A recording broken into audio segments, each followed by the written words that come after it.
Liberal Democrat Member of Parliament David Ward has had the party whip withdrawn after comments he made about Israel. The move comes after a long-running dispute with the party's leadership. The withdrawal means he has been expelled from the parliamentary party, although the MP's summer break ends on September 2nd.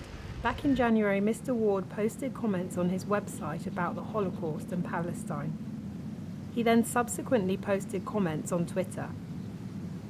When individuals make comments like this, it's obviously disappointing, but it's more disappointing when the party involved that they represent takes so long to act, or acts in ways that aren't actually redressing the problem in any real sense. And I think that's when we have to ask ourselves if the party perhaps has a problem that is more systemic, and this is less a case of rogue individuals.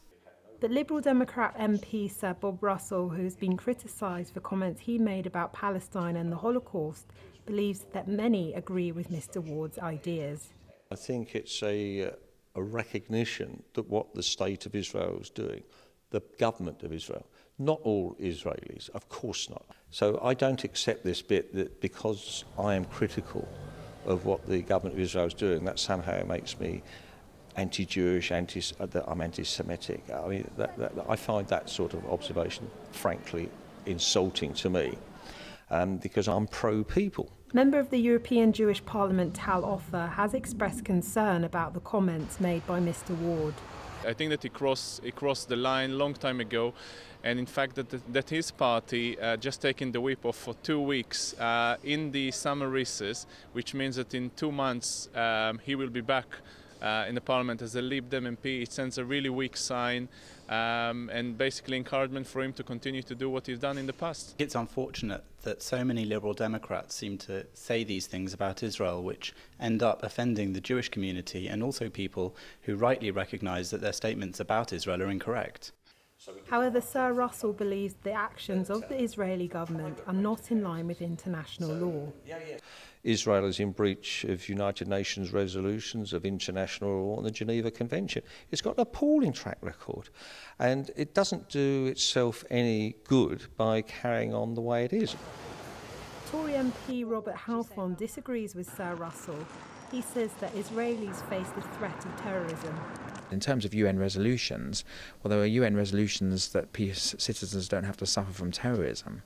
And we shouldn't forget that Israeli citizens in southern towns like Sderot live with a barrage of missile attacks from Hamas and Islamic Jihad. Something like 8,000 missiles have been fired from Gaza over the last few years onto Israeli towns, and yet no one seems to care or say anything about that. Despite widespread criticism, Bob Russell agrees with some of Mr. Ward's controversial opinions.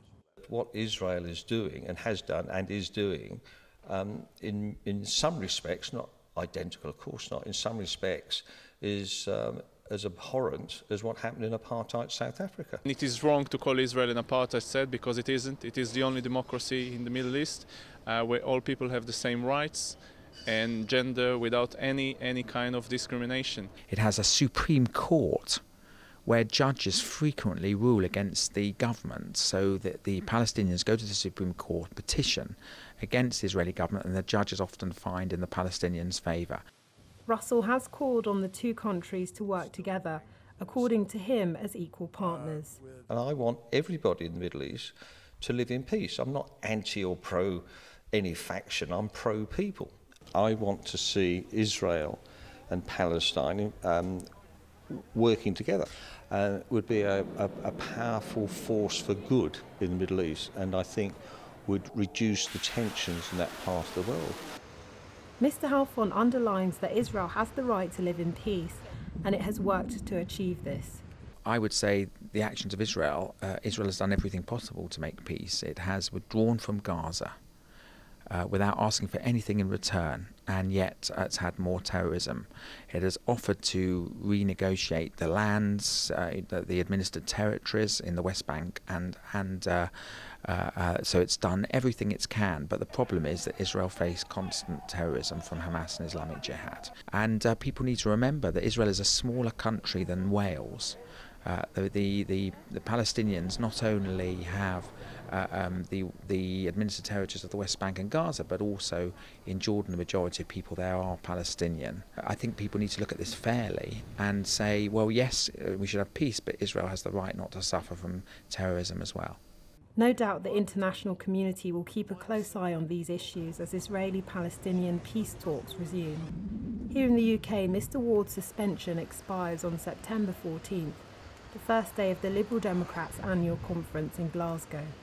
Despite Mr Ward's suspension, organisations like the Board of Deputies of British Jews believe it is too little, too late. This is Celestina Ololode for JM1 in London.